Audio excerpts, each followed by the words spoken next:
Before diving to the European philosophy, let us know first what is philosophy.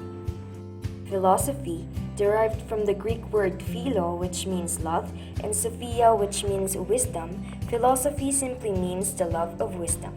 In a broad sense, philosophy is an activity people undertake when they seek to understand fundamental truths about themselves, the world in which they live, and their relationships to the world and to each other. As an academic discipline, philosophy is much the same. Those who study philosophy are perpetually engaged in asking, answering, and arguing for their answers to life's most basic questions. Classical philosophy or classical Greek philosophy began in Eastern Mediterranean in 6th century BC. According to Albert Hakim's book of Introduction to Philosophy, the Greek world is where the philosophy was born with the earliest thinkers of the city of Miletus. Classical philosophy can also be defined as the set of beliefs, assumptions, analysis of experiences together with the intellectual edifice erected upon them, which was worked out by the ancient Greek philosophers, most especially by the big three in Greek philosophy, namely Socrates, Plato, and Aristotle. Socrates was an ancient Greek philosopher considered to be the main source of Western thought and the father of Western philosophy. Born in Athens, Socrates was a scholar, teacher, and philosopher and was portrayed as a man of great insight, integrity, self-mastery, and has argumentative skills. His Socratic method laid the groundwork for Western systems of logic and philosophy. The Socratic method is a form of cooperative and argumentative dialogue between individuals based on asking and answering questions to stimulate critical thinking and to draw out ideas. He was later on sentenced to death by hemlock poisoning in 399 BC and accepted his judgment rather than fleeing. Plato was an ancient Greek philosopher during the classical period in ancient Greece. He was a student of Socrates and was the founder of the Academy, which is traditionally considered as the first university in the Western world. Plato had begun to write the dialogues which has been the basis of his philosophical teachings. He wrote the Laches, which deals with courage, Charmides with common sense, Euthyphro with piety, Lysis with friendship, Protagoras with the teaching of virtues or goodness, and many others. Aristotle was a Greek philosopher and polymath. He also founded his own school, the Lyceum in Athens, where he spent most of the rest of his life studying, teaching, and writing. At the age of 17, he was sent to Athens to enroll in Plato's academy, which he later on became Plato's student. He made significant lasting contributions to human knowledge from logic to biology to ethics and aesthetics. He promoted observation and thought in biology, physics, law, literature, and ethics.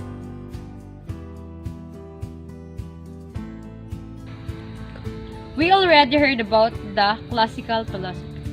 So now, let's move on to Renaissance philosophy. Renaissance philosophy was a period of the history in the philosophy of Europe that falls roughly between the Middle Ages and the Enlightenment. It includes the 15th century. Some scholars extend it as early as 1350s or late as 16th century or the early 17th century, overlapping the Reformation and the early modern era. As with all periods, there is a wide range of dates, reason for categorization and boundaries. In particular, the Renaissance more than latter period is thought to begin in Italy with Italian Renaissance and roll through Europe. In 16th century is split differently. Some historians see Reformation and Counter-Reformation as being separated from Renaissance and more important for philosophy, while others see the entire era as one sweeping period. Thomas Hobbes presents himself as the first true political philosopher, the first to offer exact knowledge of justice, sovereignty, and citizenship. Hobbes claims, moreover, that his systematic political science will revolutionize political practice, enabling us to build more stable, peaceful, and productive societies. In order to achieve this result, though Hobbes must promote a view of the proper scope of politics that is narrower than that of the ancients. By focusing political energies on the preservation of life and comforts, Hobbes helped to institute the proposal made earlier by Machiavelli that politics should satisfy certain basic morally neutral needs rather than aims to organize around contentious principles. Hobbes emphasized several ideas that have become central to modern politics and modern political science. He argues that human beings are not naturally, socially, or political, that the state of nature is a state of war, and that we must self-consciously create a government that is based on mutual consent and that presupposes a fundamental quality among its members. These ideas are most comprehensively set forth in the Leviathan 1651, which text serves as the basis for this introduction to Hobbes' thought. Saint Thomas Aquinas.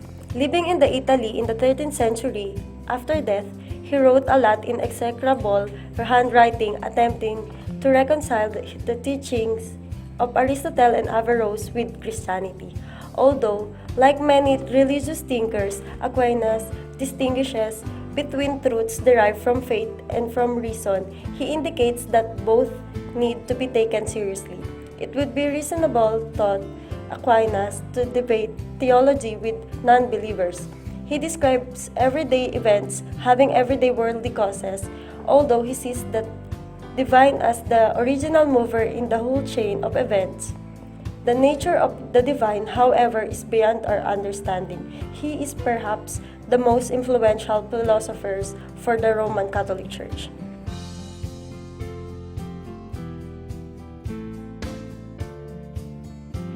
The medieval philosophy is the philosophy that existed through the Middle Ages, the period roughly extending to the fall of Western Roman Empire in the 5th century to the Renaissance in the 15th century. It is roughly defined by the process of rediscovering Asian culture developed in Greece and Rome during the classical period. Modern historians consider the medieval era to be one of philosophical development heavily influenced by Christian theology.